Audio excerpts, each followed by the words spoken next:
Olá, vamos falar de Espiritismo? Sou Débora Rabelo, aqui dos Amigos de Nosso Lar, trazendo neste momento a continuidade do estudo da obra Os que Voltaram para Contar, a imortalidade da alma e a experiência de quase morte, com nosso querido amigo e escritor Ademir Serrano. Estamos aqui na última fase das 10 fases da EQM e hoje, então, com a fase número 10, que vem tratar da mudança de vida, certo? Se você não assistiu os vídeos anteriores, convido a acessar a playlist aqui no canal youtube.com/amigos de nosso lar. Vamos lá então?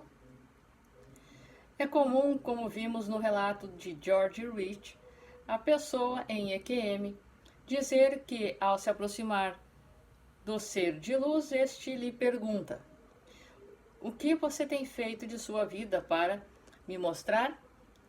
Essa pergunta, sobretudo, se a vida até então não tem sido vivida em grande nobreza moral, pode ter efeito doloroso, mas esclarecedor ao mesmo tempo. Doloroso porque a pessoa sente nas profundezas de sua alma o remorso pelo mal causado, e esclarecedor porque descobre a verdadeira razão de sua existência: aprender a amar e adquirir conhecimento. Emmanuel, por intermédio da mediunidade de Chico Xavier, disse que o amor e o conhecimento são as duas asas que nos conduzirão à perfeição infinita. E os relatos de EQM corroboram essa afirmação. Uma vez de regresso à vida física, para dar continuidade ao aprendizado terreno, a maioria dessas pessoas muda sua vida radicalmente. Primeiro, perdem ou sentem reduzido o temor à morte. Próximo ao final de minha entrevista com Celi, perguntei se ela tinha medo de morrer. Nenhum, respondeu. A vida continua, acrescentou. Outra mudança positiva é tornar-se mais amáveis e mais tolerantes com as pessoas, uma vez que descobrem a grande irmandade que é a humanidade. Perdem também ou veem reduzido o fascínio pelo materialismo, direcionando mais seu tempo e energia ao serviço do bem e em auxílio ao próximo. Sua nova visão de vida é que esta é um presente divino, a ser apreciado a todo momento. Em muitos casos, a necessidade de adquirir conhecimento torna-se urgente, até mesmo motivando a retomada de estudos acadêmicos. Compreendem também a importância do aspecto moral e esforçam-se para realizar os ajustes necessários. Essa descoberta que fazem durante a EQM é um dos ensinamentos do Espiritismo, que, se colocada em prática, facilitará muito nossa vida, tanto a atual como as futuras. O espírito deve avançar em ciência, conhecimento e em moralidade. E se ele não progride, senão num sentido, é necessário que progrida também no outro, para alcançar o alto da escala. Quanto mais o homem avança na sua vida atual, menos as provas seguintes são longas e penosas. Dentre essas mudanças, há relatos de pessoas que, ao regressar, descobriram talentos artísticos que até então desconheciam, e também casos de desenvolvimentos psíquicos espontâneos, tais como a clarividência ou cura magnética. Os efeitos positivos da EQM levaram o Dr. Sen Parnia, o mais ativo investigador desse fenômeno na atualidade, a falar da importância de mapear as áreas do cérebro envolvidas na produção da EQM. Mas por que ele acha importante tal mapeamento? Em sua visão médica materialista, para desenvolver medicamentos que estimulem essas áreas e recriem os efeitos positivos da EQM, tratando assim problemas psicológicos e psiquiátricos. Aqui você deve estar se perguntando, como eu fiz ao ler essa ideia de Parnia, se em muitos casos de EQM o cérebro nem apresenta atividade. Obviamente, a EQM não ativa nenhuma parte do cérebro. E se o fizesse, haveria manifestação da atividade no eletroencefalo. Portanto, nenhum medicamento vai provocar os efeitos positivos da EQM. O que provoca a EQM, isto é, a emancipação do espírito, não é a atividade do cérebro ou do corpo, muito pelo contrário. É a inatividade de ambos, para induzir uma experiência fora do corpo.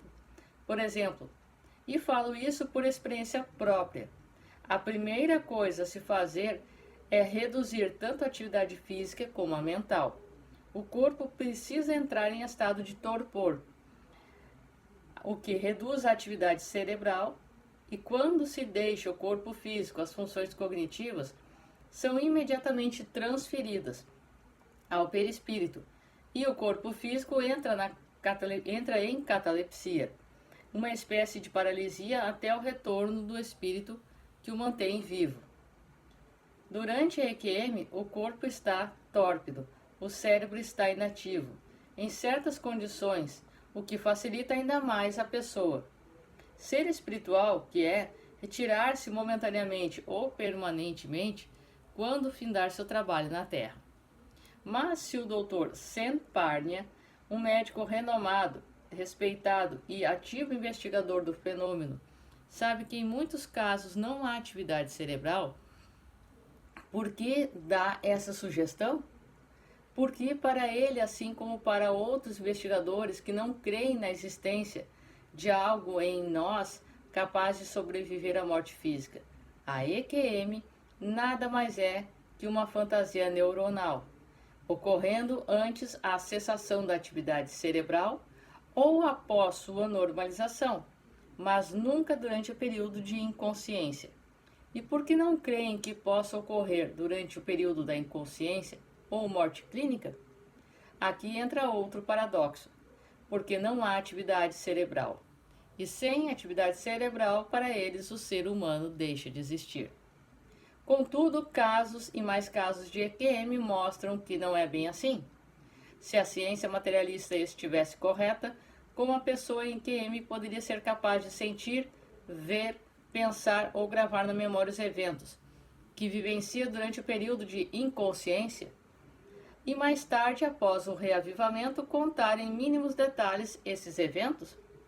Talvez essa seja a razão.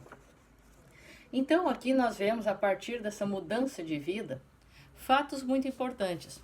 Ou seja, não é o cérebro físico quem pensa, ele apenas é aquele que capta o que o nosso campo mental, o que o nosso espírito cria, alimenta, e o cérebro físico é o correspondente para emanar ao corpo físico, fazendo com que este haja e interaja aqui na matéria.